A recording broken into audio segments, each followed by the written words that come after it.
But compassion isn't always saying yes. Compassion's tough. Yeah. I mean, Gard, you mentioned that last time. It's the toughest value there is if people truly understood it. Yeah. Because it requires you to keep yourself vulnerable, to keep your heart open, and people are not afraid of doing that because they've been traumatized. Of course. It requires you to keep your mind open to new possibilities and new imaginative ways, but people are afraid to do it. So how do we open that up?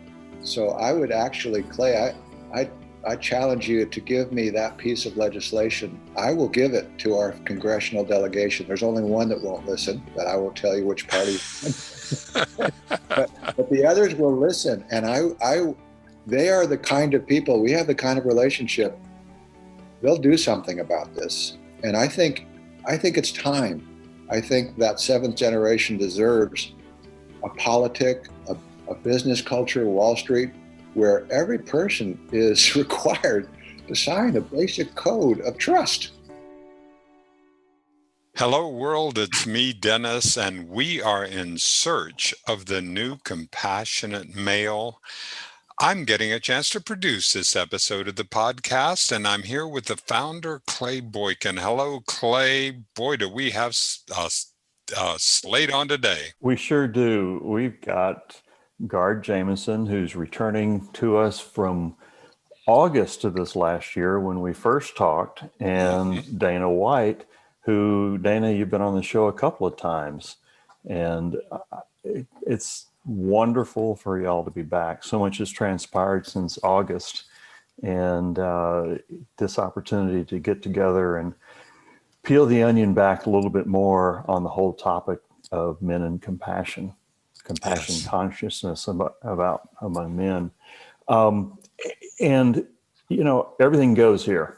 And, but I wanted to ask, maybe kind of as a way of getting started, Gard, you mentioned an article that that you had sent and published from Hiroshima to COVID. And I just remember the major transformation, and you were talking about that. I'm just wondering if we might use that as a launch point this morning. Yeah, it's the times we're living in we're blessed, we're privileged to be alive at this moment because this is a major shifting moment. And as a friend of mine, Rabbi Sodendorf, who's the chief rabbi of Holland, said, we are living now in the Holy Decade. And in this next 10 years, starting in 2021, which we're in now, there's going to need to be more change. And I want to say psychological and spiritual change. Yes. Has been in the history of the planet. And so bringing forward the value of compassion at this moment is, if you will, the number one priority.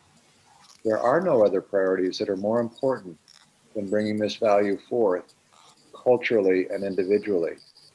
So this next 10 years, we are in for a lot of sea change. A lot of that is going to be difficult for people, so a quality of resiliency is going to be necessary.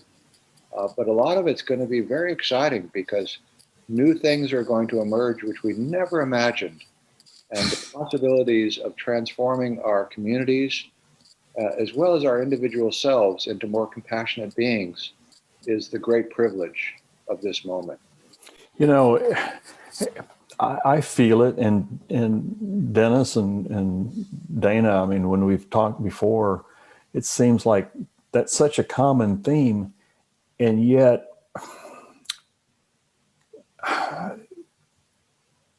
on an individual basis, it's just, there's such polarization. Yeah. And there's, I can say, okay, well, you shine a light on the darkness and we're doing it. But I tell you, for me, there's times when it's kind of discouraging. It is painful because we see the polarization, and oftentimes Dana and I talk about the term enantiodroma. What is that term? Enantiodroma. And basically what it means is the pendulum swings And when the pendulum swings thus far, it comes back. And what we are seeing at this moment is the pendulum coming back. And I think with that will be a sea change of awareness as we begin to open up to the realization that the old ways, the reptilian ways, are not working anymore. And that we have a vast opportunity to really open ourselves up to a new way of being on the planet. So I did something recently. There was a fellow named Dr. James Gordon who was in Houston after the hurricane. And he's been to the south side of Chicago. He's been to Palestine. He's done a lot of work with the Center for Mind-Body Medicine. And in that work, he did something which was very revealing to me. It was called a genogram. Have you ever heard of this, Clay or Dennis? No, I have not. So the genogram allows you to go back 3 or 4 generations and to look at your lineage, look at your family tree, and to recognize the level of trauma associated with each of those. So I went back and I did that work, and I saw that in my father's generation, my grandfather, my great-grandfather, there was betrayal, there was a lack of compassion, there was severe trauma. Every generation for me, except this generation, because I got a good number in the draft, has been to war. So the level of trauma that we've experienced culturally has been extreme. So this is a time of healing. This is a time of regeneration, of transformation. And it's for each of us to really take seriously our responsibility day by day to do this kind of work. Dana's been doing it and doing wonderful work around the Tao Te Ching, and how the Tao Te Ching gives us a platform for that kind of transformation as well. But however we find our path, that quality of healing, and I'm not just talking about the healing for my own personal story, I'm talking about the healing, and that's why the genogram is important, is to see that level of trauma, to see that level of difficulty in the previous generations and know that I'm doing something not just for me, but for what has come before. You know, I have heard about that, and what comes up in mind is something about 7 generations, that it takes 7 generations really to affect change. And if I go back 7 generations, I mean, that's way back. The seeds for change were back then. I want to toss this out on the table because I've been thinking about the difference between, okay, I have a physical gender, but I also have a personality inside of my body. And that personality, and so while my physicality can be evolving, and we can evolve as we evolve from hominid into Homo sapien, and if our consciousness were evolving, how would we know it? If we were in a place of where the evolution was happening, it was occurring, what would be the indicators of it happening? And this is what I am, this is a classic leading question. I'm seeing indicators.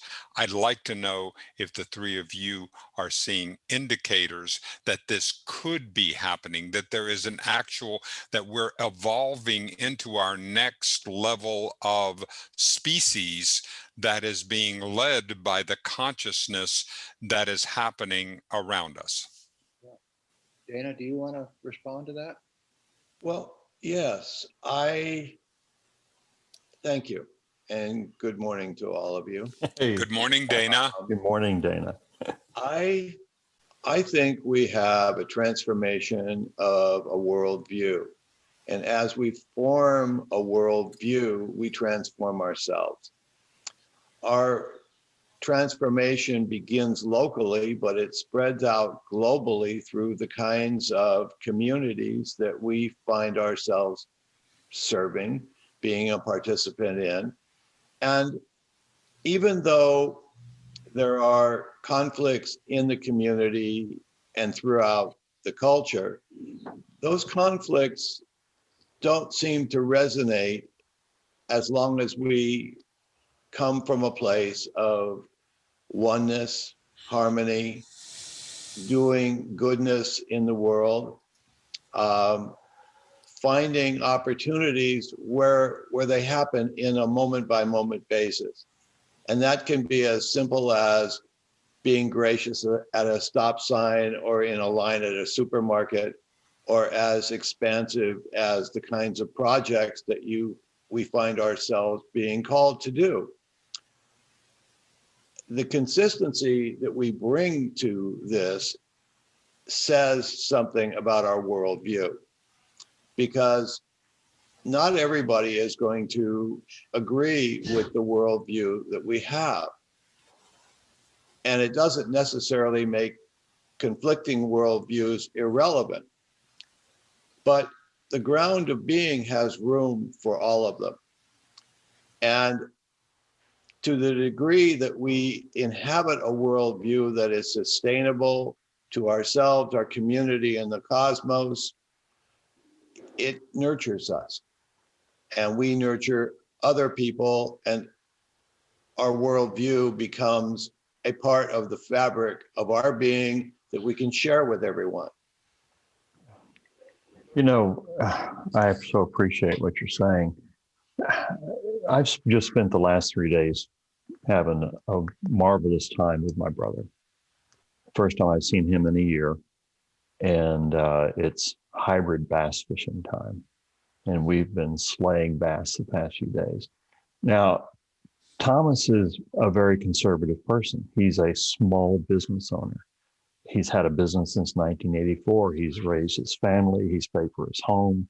He is a quintessential small business owner, and he's hanging on by his nails right now. And he's in survival mode. And he's in fear, and for good reason. How can we have a higher level of consciousness and do what we're talking about when I look at my brother and we've had such rich conversations because we have a respect for one another and the recognition that I'm more liberal, he's more conservative, that we can have a dialogue. But I think that's kind of the unique case. You know, what do we do? Is it though? Is it unique, or is it you taking that extra time to connect with him at that level, that namaste level, where you are all one? And what is this opportunity for us to do this one person at a time? And I love the way that you were bringing that up, Dana, where we were talking about the stop sign, is that if anything matters, it all matters. Then that stop sign is helping. The graciousness of the stop sign is adding to a level, lifting the level of consciousness in the entire realm. The race, we're moving it upward. We've never been connected in this way the way we are now. So if that is happening, then how can we leverage that? Yeah, and I think it's just the way you are, Clay, and who you are, and your willingness and ability to sort of put that bridge out between you and your brother. And thank you. I think that a lot of individuals, whether they're liberal or conservative, still are living in that kind of fear worldview.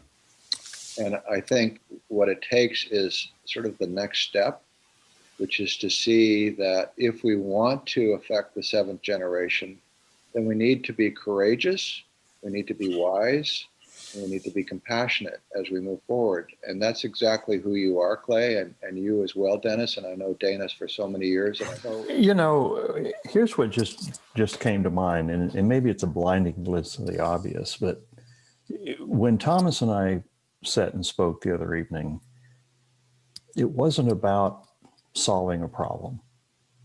It wasn't about him trying to convince me or me trying to convince him. It was a dialogue, and it was for no other purpose but to seek to understand and to listen, because I so much want to understand, because every day I've thought about him. I love him.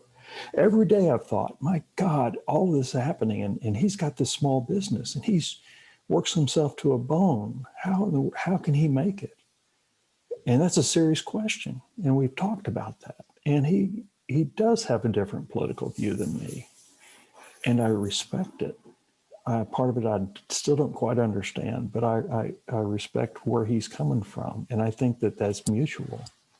And I think, compassion and wisdom are bipartisan issues.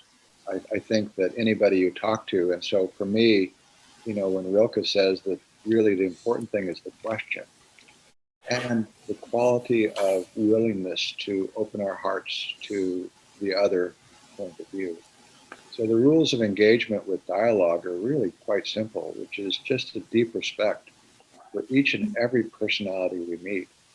And I think there's a burden on the liberal side, which is to carry that quality of respect, because I've seen a lot of people in Black Lives Matter and various movements that have emerged during this period who are just as fearful as our conservative evangelical brothers. Amen to that. Yeah. I have had to so much face both my privilege and also my own fears and all the opportunities that I have to be part of the solution rather than sitting on the side and be in my victim mode. It is my default place to go into that victim mode. And so if I can stand up and say, I can be in this compassion mode, what does that mean? How am I able to show up for each and every person? Realizing that each and every person has intrinsic dignity. There's an inner nobility in spite of what they might say, in spite of the frowns, in spite of it all. Absolutely. Nobility associated with each and every personality. So as Thomas Merton says, how could we help but not fall down and worship each other? Dana, you were about to jump. Dana. Well, I was going to follow up on a choice of words that Dennis used, which was victim. And I think in my own set of circumstances, as I think of being victimized, or I think of falling into even thinking about what victim means, there is fear in being a victim. You need fear to feed being a victim. You need an other, that somehow or another there's somebody victimizing you. Mm-hmm. And my sense is that I have such a deep trust that I don't enable the path of becoming a victim to take root in my psyche. And wonderful. What I see is that there are practices that we can develop that develop skill. And one of those is showing interest in others. And that interest has to do with how did you get to where you are? And I don't know why we all seem to have a brother who is like I don't know, hard to deal with sometimes, but whether I'm the hard to deal with one, or I am the brother who is hard to deal with. I don't know. I think that I've made myself into a lovable human being, but there are those who would take exception. They say, and I'm struck by how there's timing in these, and I don't know why this Tao Te Ching project has become so timely, but every time I seem to have a conversation with somebody about it, I'm working on the current verse of something that relates to that. And right now I'm dealing with verse 61, which has to do with like the transference of power when a large country that is well received, is living in the lowlands, everybody loves it, humility is everywhere, and it's going to conquer the little country. The way it does it is by yielding. And when it yields, it gives power to the little country. And it's like the yin always has a way of coming forth because it can't outmatch through power. So it does it through love. And the yin loves the yang. And so it is a way to right the imbalances by participating along a different power corridor. Mhm. And in doing that, what it happens is that the small overcomes the large. And so when the small submits to the large, it makes the large more powerful. So it comes full circle.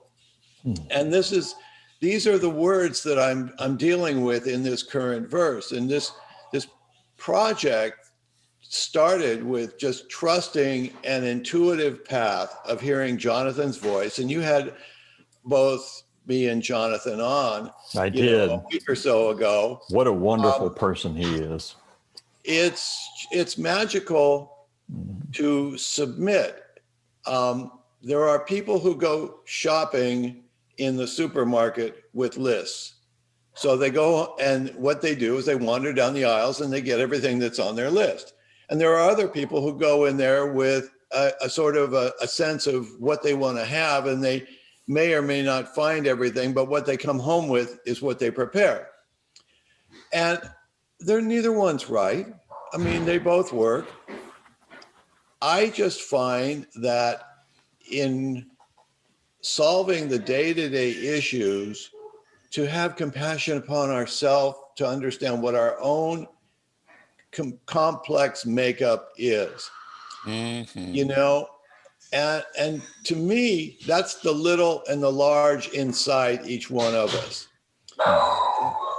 That's my little dog who has the largest voice in the room. And at the beginning of COVID, we got this darling little, it's called a Woodle, which is a Wheaton Terrier Poodle.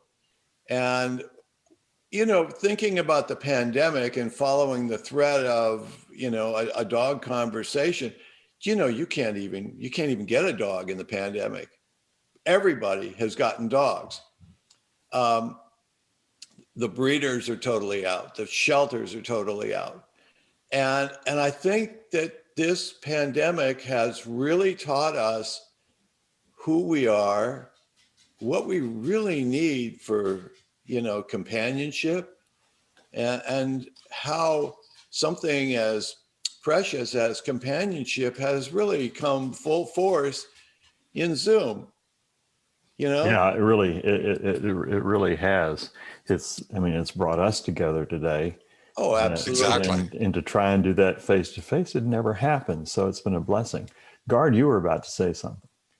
Yeah, a friend of mine who's a neuroscientist up at Stanford, Jamil Zaki, has written a book called The War for Kindness. And the real pandemic is the pandemic of loneliness. And Dana just alluded to that in talking about dogs. And so, the question for me, and a couple of pieces here, what are the practices by which we can bring about this quality of transformation? And one of my teachers, I think I've alluded to before, Thomas Berry, says there's really only 3 dimensions to our life. There's a vertical dimension, right, where we create more depth. And so what are the practices? What are the meditative, what are the prayer practices that allow us to create more depth in our own personal life? And are we attending to those on a day-by-day basis? So that's our personal responsibility, is to create that depth so that there's a larger capacity to allow that quality of love to move through us to others, as you are doing with your brother Clay in dialogue. And then there's the horizontal practice. The horizontal has to do with the social dimension of our lives. And how are we engaging those social dimensions within our families, within our communities, even politically within our nation? How are we engaged, and what are the practices that we're literally doing? I've been blessed since last March to be doing something called Delivering with Dignity, where I deliver meals to at-risk families. And I'm the one who's been blessed. This, for me, is a spiritual practice. So what is the quality of social service on that horizontal? What is the practice that we're engaged in that dimension? So bringing the vertical and the horizontal together creates what we call the longitudinal, which is Clay's personal journey, which is Dennis's personal journey, which is Dana's personal journey, which no other person can duplicate, which only you can discover. So how are you mining the vertical and the horizontal in such a way as to discover, what am I called to? What am I being asked to do? As Dana said earlier, in this moment, what am I being asked to do? I remember being in the back pew of the church many years ago, probably 15 years ago, when there was a lady in the back. She was with a young boy, her son, and he was very young, maybe 4 years old, 5 years old, and we'd never seen her before. And I went up and I asked her, who are you, and welcome. We're so glad to see you here. And she said, well, when I was growing up, this was my town. I love this town of Boulder City, and I've just come from Fresno. I have enough motel money till Tuesday, and then I don't know what. So I said, well, I've got an answer to that. I've got a mother-in-law unit, and you're moving into that, and you'll save that money, and let's figure out how to get you a job. And so again, in every moment, there's a calling. And if we do the vertical practices and we do the horizontal practices, and we find a way in which to move that energy, we will discover what we're being called to. Thomas Keating said that we will never really be a beneficial influence unless we have serious disciplines, practices in which we're engaging in those dimensions of our life. And Albert Schweitzer said, I've never known anybody to be happy who doesn't understand selfless service. It's beautiful. So what are those practices on those dimensions? That to me is how we move it forward. And I see, answering your other question, Clay, I see through pro-social spirituality, I see through the Charter for Compassion, I see through the United Religions Initiative, I see all the signs of the sprouts starting to emerge culturally around the planet, which we probably won't see in our lifetime, but which are emerging, and I think will inure to the benefit of the seventh generation. We may surprise ourselves with the speed of change that's happening. Yes. What may have taken 500 years is going to take much less, possibly. But that brings up a question for me is, and it's a generalization, and I think Socrates said, what are we going to do with the younger generation? What I'm hearing is, and again, this is through my brother, he said, so many of the young folks that come to work for me are entitled. They have this entitlement mentality. They've got no loyalty to the business. They, it doesn't matter to them if they're let go here, they'll just get another job there. They don't care about the resume. And again, this is a generalization, but it brings up the question in my mind. Yeah, we're all older gentlemen and we can talk about this. What about the young folks? May I take a shot at it? Please. You're the producer. You can do whatever. Here is what. Thank you. I shall claim my right. I'm a Maxine. I'm Go gonna for it. claim my time. What I have learned about the younger generation and the millennials and the people that are there is that this attitude of it's an interpretation of entitlement. But that's not what I think it is. What I think it is that what they're asking is, show me how I'm going to make a difference from day one. Connect me to purpose. Show me that I matter. Show me that what I do matters, and take that extra step to show me how it works within the system, and I will give you more than you ever could possibly have imagined, as long as you connect me to purpose. In the past, when I was growing up over at 73, as I was coming up to, it was always, well, don't worry, once you get into management, then you can be dealing with purpose. Other than that, just do your job. And that was the mindset that we were growing up in. But the kids, because they have been exposed to, they're saying, I don't want to be CEO on day one, but I want to know how I'm going to make a damn difference. And if we can connect them to that, suddenly the entitlement dissipates, and they are willing to contribute, and they're willing to be part of the process. Wow. Well said. Wow. Well said. Yeah, well said. Mm. Mm. I also think there's something else going on, that in that generation, that they didn't want to follow the same path that they saw being laid out ahead of them by the parents and the culture. Amen. And by not having a realistic possibility to either own a home or fulfill themselves. By then, the corporate structure had devolved to such a point there wasn't any realistic way of participating in a long range game plan. They decided, to cut their losses and start out living a life that they themselves had control over.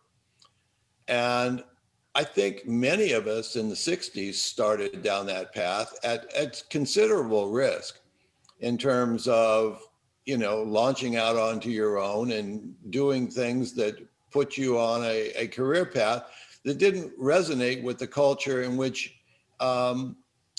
it was situated. And that was part of a problem.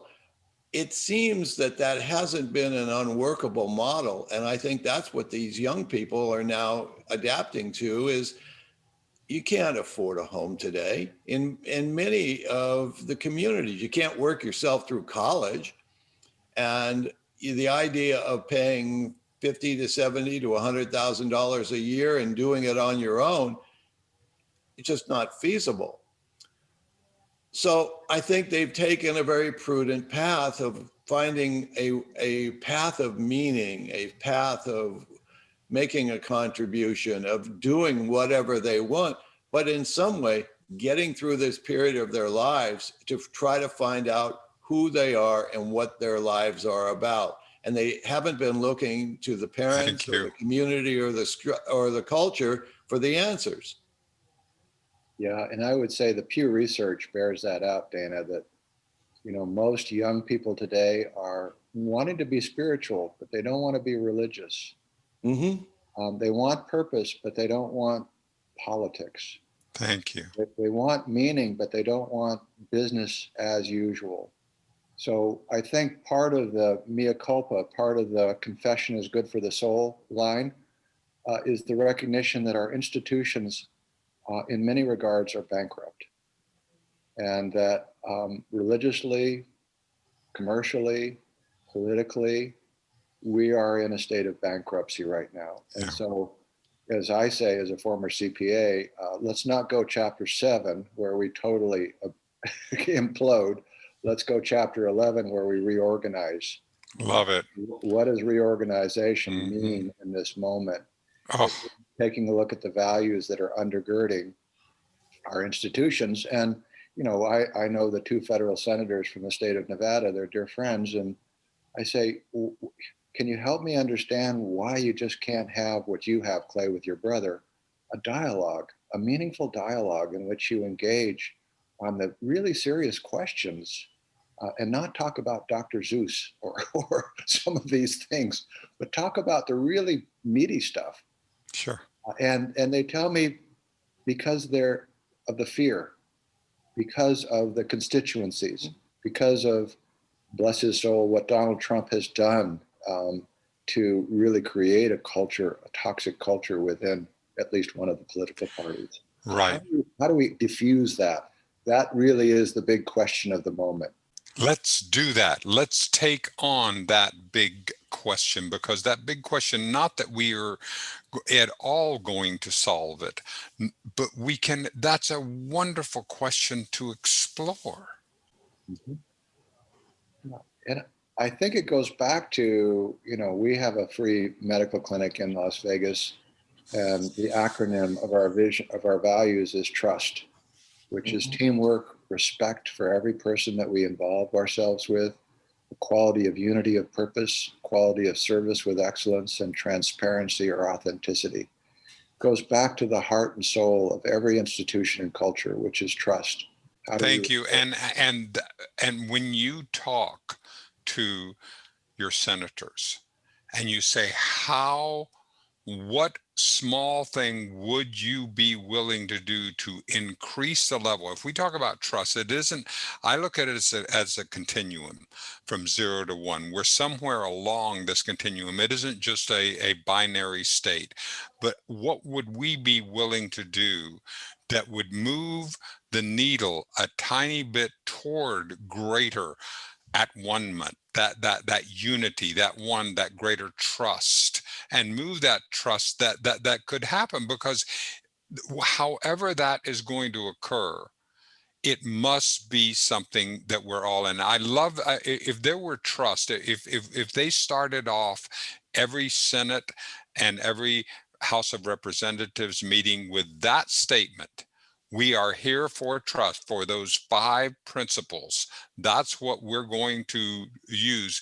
I can't see any objection to it, and I can see every positive to doing that. Well, Dennis, it's interesting because I actually spoke to one of our congresswomen, Susie Lee, and I said, Susie, I would like to propose a piece of legislation that at the beginning of every congressional session, every senator, every congressperson signs a pledge to trust, to open their hearts and minds to a more meaningful dialogue with the other side, no matter who the other side is.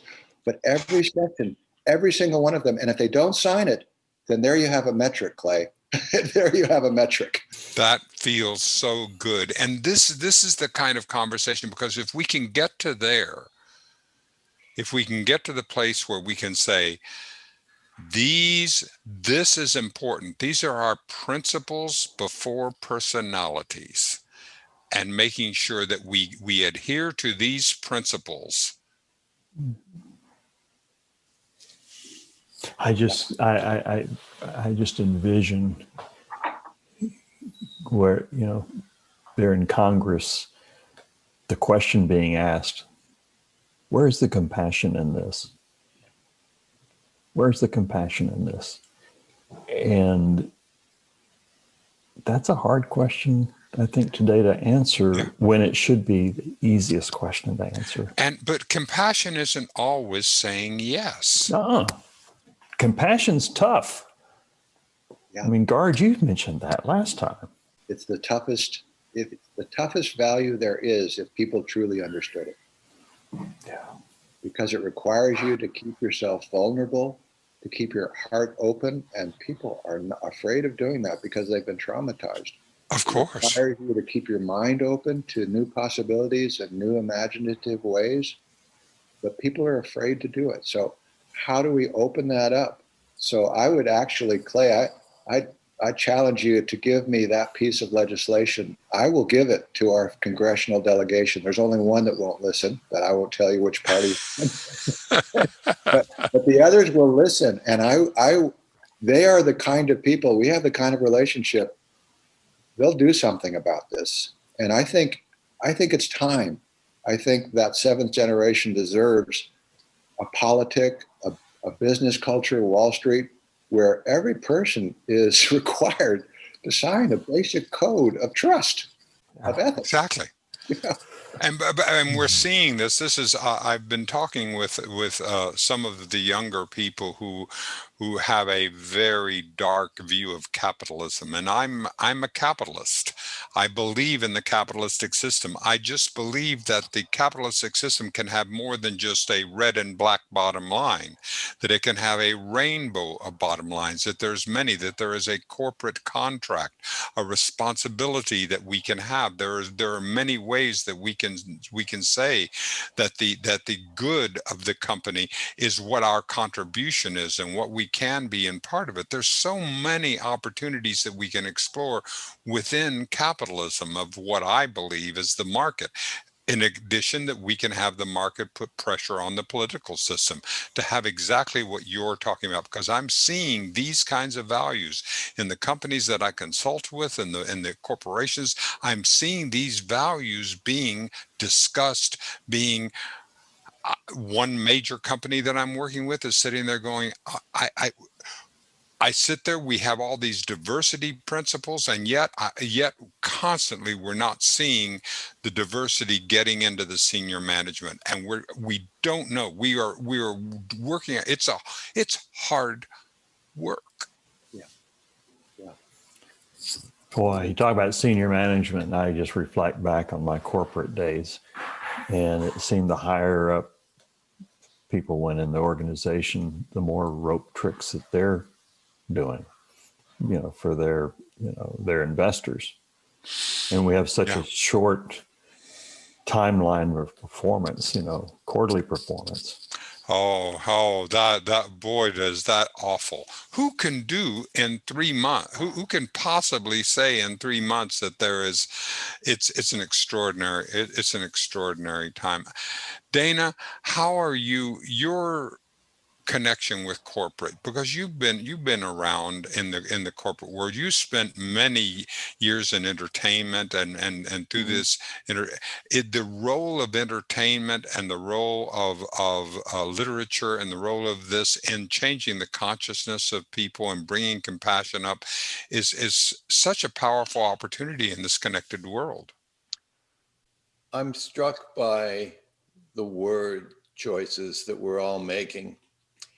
And one of the characteristics that I have always felt as critical to maintaining autonomy and survival and growth is fluidity. And it has to do with water. And the irony is that when I was a child and I started off my career as a human being, I realized that, I didn't have the advantage of size. And so I became a swimmer. And the loss of water in anything produces structural cracks. And what happens is that erosion produces a sense or an anxiety about survival. And often companies, rather than change, will try to knuckle down and market the few things that they have and hold on to the enterprise. How human of us. And I think that, the problems that we have are not teaching nature as a model for our human organization system and learning from how to adapt and change and morph ourselves into the kinds of human beings that will make a contributing, healing, creative part of the culture and the cosmos. What it seems to me is that we've lost our real trust in the imagination. And I think that if there's an organizing principle to existence, it has to do with the ability to invent itself anew. And new species are constantly being born, new forms of life. When you talked about the accelerated patterns that have moved us into our current situation, let's think about those as I don't want to necessarily think about them as problems, but they are the circumstances that have initiated the reality that we are all currently experiencing. Those accelerated patterns are also going to lead to accelerated solutions, because we're used to dealing now with a connected world where the opportunities to make reality available to us happen on a real moment by moment basis. So now means something. I mean, there was kind of an abstract 50 years ago. I mean, we talked about be here now, and when Ram Dass wrote his wonderful book, be here now was sort of something where it was the antithesis of living a life according to organization and a plan. The Peter Drucker School of Management taught you that, you need to know where you're going in order to get to where you think you want to be. Well, Alice in Wonderland teaches us that if you don't know where you're going, any path will get you there. And I think that if we really want to find ourselves, we have to have as many options as available as possible. As soon as we select one, it eliminates all the other possible options. And this is really wisdom that I think that the younger generation has seized upon. My one son has decided about a year and a half ago to uproot himself and move to Berlin to test the waters professionally. 2 weeks ago, he landed a prime job in Berlin, and he's the principal photographer for a company called Carthart or something like that. It's a youth clothing manufacturer, not high end, but I mean it's a worldwide company. So now he has the opportunity to invent a life in a language in which he doesn't speak the language in a country. They'll pay for his German instruction, but they all speak English anyway. I think there are so many options available to us if we would only open our eyes and look. Zoom is easily one. The ability to connect with a community of people and to initiate discussions, to listen to one another, they've never been broader. So the growth potential of what we're encountering today is unbelievable. And so I just, I think the solutions are going to come at the same rate or faster than the problems arise. Yeah, I think we're in an interesting moment. You alluded to Peter Drucker. Drucker also said culture eats strategy for lunch.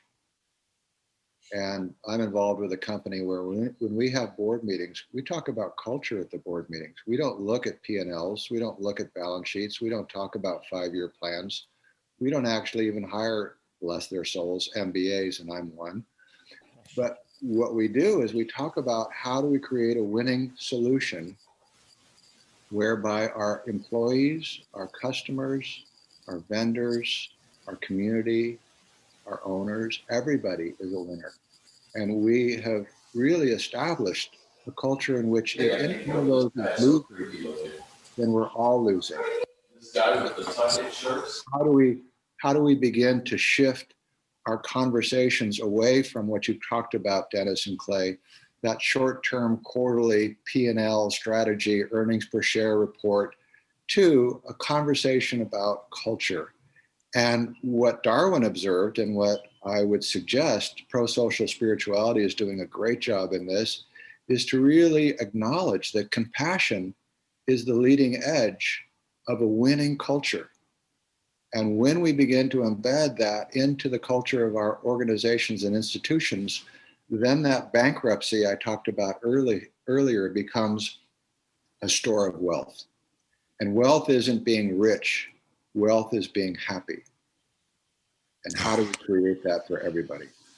Oh, what a wonderful opportunity. I'm going to put a pin in it right there. For me, I'm going to, and I encourage everyone to stay along for the after party, because these 3 gentlemen are going to go. And I am going to leave the conversation uplifted, elevated, and to have the opportunity to graciously be with you, Dana White, with you, Gard Jameson, and my dear, dear Clay Boykin. Thank you, everyone, and we will see you next time on In Search of the New Compassionate Male. Poof. He does that, doesn't he? The wizard's curtain has closed. You know, What associate you have there, Clay. oh, he's just wonderful. I just jotted down three things: chaos, compassion, and change, and the interplay between those. Who was it? Tom Peters. You remember him? Back in '88, I think he came out with his book, Thriving on Chaos. And I always said, because I said, well, I was studying Peter Drucker and Tom Peters and what I learned in the Marine Corps and what Motorola was telling us and, what's my leadership style. But I remember Tom Peters in the preface said that the winners of tomorrow are not the ones who view chaos as a problem to be got around, but as a source of market advantage. And we can translate that beyond just business. And it goes back, I think, Gard, to the very beginning of our conversation here. This is a tremendous opportunity for change. Even astrologically, it's the planet alignments even are speaking about it. So. We had a fellow D Hawk who started the Visa Corporation, and he wrote a book called Chaotic, and it's about how you bring order and chaos together. And that is exactly what he experienced as he allowed the Visa Corporation to emerge, because it was so many different institutions. How do you bring them all together? And it goes back to Dana's point about imagination. Could we imagine a worldwide platform that would work for everybody on the planet, that would allow them to engage in commercial enterprise in a way that was really egalitarian? D Hawk walked away as, unlike so many of our new entrepreneurs, not as a billionaire, but as a very wealthy individual, because he had created this organization. Mm-hmm. So we started something called the United Religions Initiative through that same idea, working with appreciative inquiry and the realization that when we build on assets and not focus on liabilities and threats, then we have an opportunity for imagination to thrive. And now the United Religions Initiative, as you know, Clay, is the largest interfaith organization on the planet, with over 1,000, every continent, over 1,000 cooperation circles. And that's the hope of the future, is small groups of individuals who are cooperating, who are having the kind of dialogue that you talked about. And it's not going to come from Washington, D.C. or Boston or any of our capitals. It's going to come from the grassroots up. Boy, I so agree with that. I like the pragmatism, Clay, that you bring into In Search of the Compassionate Male. I think it is blissfully one of the things that is lacking from the Myth Salon, is that we often don't tie it into a kind of a hybrid approach to the real world. So it remains a sort of a recreational spiritual journey, which isn't bad. I mean, we're getting great hits and people like it, and it's wonderful. The thing about us is that we are hybrid individuals by nature. And so we have creative and spiritual and business and family and athletic and all these kind of energies playing with our worldview and our perspective. And in the same way that we need to have the conversation among those attributes inside ourselves, we need to form those kinds of relationships outside of ourselves. And I was always struck by the narrowness of friendships that adult males typically had. So engineers hung out with engineers, and athletes hung out with other athletes, and musicians hung out with other musicians. And it never seemed to me to be a good, healthy mix for anything beyond redundancy. And what I find is that with somebody, for example, like Gard, I was always honored that he reached out to me after our doctoral work together. And out of all of the people in the class that he could have like seized upon, he called me. And I mean, it was just been a wonderful, productive interchange, pragmatic. I mean, I can't say enough about how it's grown, but it grew out of trust. It grew out of inquiry. It grew out of need, grew out of opportunity. But these are things that normally have been characterized as between the lines of particular disciplines. So you had departments that were stratified in corporations where the research and development people didn't talk to the marketing people, or the financial department didn't talk about, the account executives. I mean, they just were like different people. Gosh, I so remember that because, again, back in the 80s, we got into this great debate. Do we organize, with organization charts by product line, or do we organize by market, and go more task oriented? And, with this and this and this, we actually changed the organizations back and forth every couple of years. And it's the great debate. And, so are we line driven or are we project driven? And it was either or, either or. I said, wait a second, guys. Wait a second. We're smart enough that it's yes and. You can have a structural, you can have the organization chart, build them as many as you want. But when it goes to do the work, it's just like what you said, Dana. It's a hybrid. It's a mix. Bring the diversity together. That's where the work gets done. Then you can go home at night and roost, on the organization chart. But it was such a fundamental, and, we were all questioning it, either or, either or, either or. No, it's yes and. Yeah, I have a friend who was trained with Robin Williams, and that's my mantra these days is yes and. If ever I see that but or however creep into my language, I have to just be mindful, and I have to say, okay, something's going on here, and it's about me, not about you, and I need to deal with it, because yes and is the only way to go forward. It's always a practice because I catch myself as well. But yeah, exactly. A friend of mine said, "But is an eraser word. You just erased everything that went before." Yeah, I want to ask a question. Gard, you leveled a challenge to me. I did, and I said, Clay, as somebody who has interviewed so many people and done such great work around compassion, if you were to write a statement, which as a congressional leader, if they all signed it, you would be a very happy person. What would that statement say? Mm-hmm. Could you articulate that? Because I will tell you, I will take it to my congressional delegation and I will say, I really think this is important right now. A lot of us think this is important.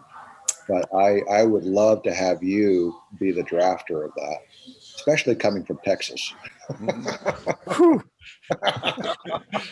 Which is there's a challenge.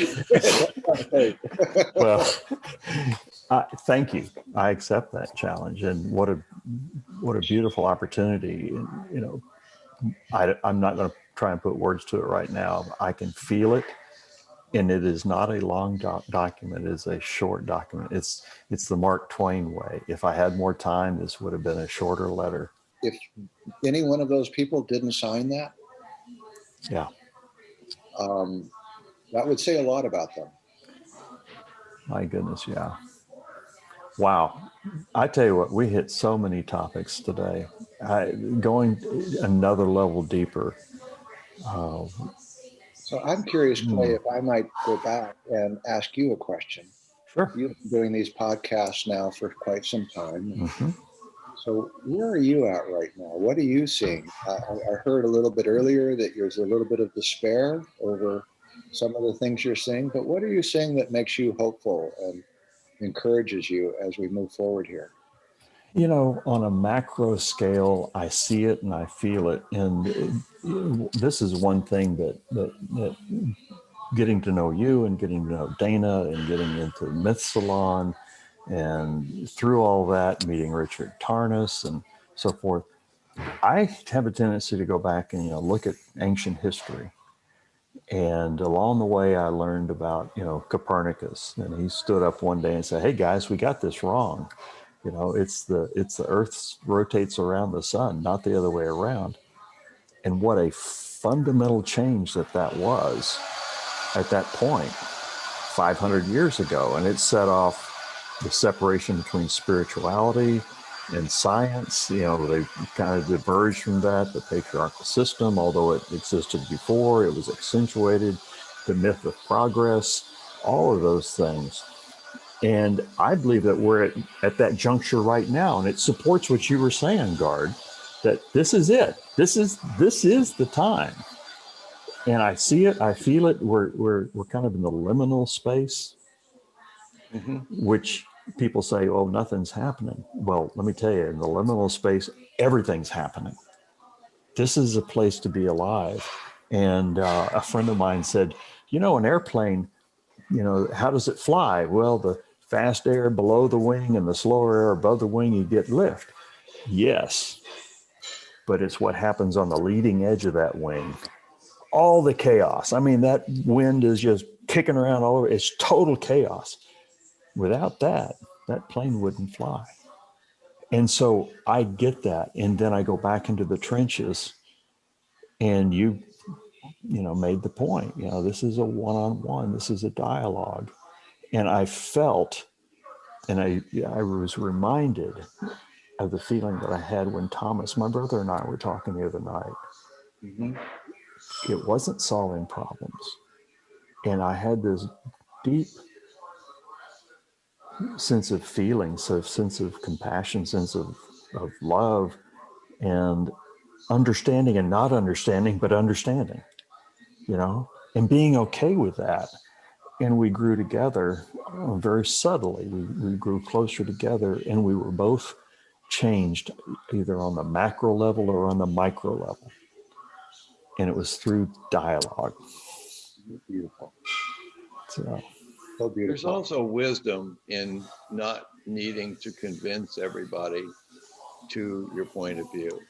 And for somebody who is deeply entrenched in a contrasting worldview, I think a compassionate point of view is to let them be and come to an enlightened point of view, if that's what yours is and you believe in it, on their own. Live by example.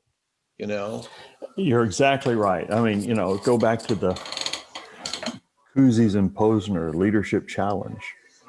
Create an inspired vision, model the way, challenge the process, encourage the heart. Those principles. And it's what you said, make the example, model the way. How do you show up? How do I show up? That's number one. Because people see you, Gard, they see each one of us and how we show up in the day. What are we doing? And that speaks volumes over what I'm saying. The Rufus Jones, who won the Nobel Peace Prize in 1948 for his work during World War I, and he didn't accept it. He accepted it for the whole Quaker community. He didn't accept it for himself. He said, "I pin my hopes on small groups of transforming trust." I like that. It's not the halls of Congress. It's not Wall Street. It's small groups like this that are gathering, having these conversations, and having them on an ongoing basis, not just a one-on, but an ongoing conversation where we can really dive deeper and more horizontally. And as we do that, discover our longitude for each of us. So I really thank you, Clay, for sponsoring these programs and for pushing this leading edge of the wing with all of the chaos that ensues. And I think I speak for Dana. Anything that we can do to facilitate your journey, we're brothers, and we're here to help you. So thank you. I feel that, and I am so grateful for it. I really do. Was there anything else that we had that Thank we you, hadn't Clay. hit? I'm going to go back and I'm going to study this one. I'm always grateful for a moment when Gard's mobility pattern exceeds mine. I tend, to stay in a small space and get still. I try anyway. And the amount of quality being that Gard has in his world and his ability to influence by example, I would say. I mean, people see him and they know where he's coming from. He resonates authenticity, and I think that as a model for me and everyone else, it is such a good model to get one through the next moment at the stop sign or in the supermarket or wherever we happen to be, to find a moment where, compassion serves. Yeah. Back at you, Dana. And Dana alluded to something which I'll close with here, which is we too often neglect the natural beauty and the patterns and the laws which nature sets out. And Emerson said it best. He said, "Natural beauty is God's handwriting." And if it's God's handwriting, then we have the text. We know how we are to proceed. Mm-hmm. And what we observe in nature, as I'm sure Tarnas and others have shared, is that there's a way in which community forms for the benefit of all. And that's how species survive. That's how species move forward. So the issue is, how can each of us become a beneficial influence for the benefit of all? I think that's the challenge. So I look forward to your statement, Clay. It's going to go to our entire congressional delegation, except one, maybe. I love him, but I don't think he'll take it. But thank you for this opportunity. And again, thank you for the work that you're doing. Thank you for your engagement with the Charter for Compassion. There's so many different groups that really are trying to bring this world to a better place. Thank you, Gard. Thank you for your time. You're a busy person, and I'm grateful for that. And Dana, same. Thanks for bringing us together. Wonderful to see both of you this morning. Thank you very much. Y'all have a great day. Well, God bless you. God bless you.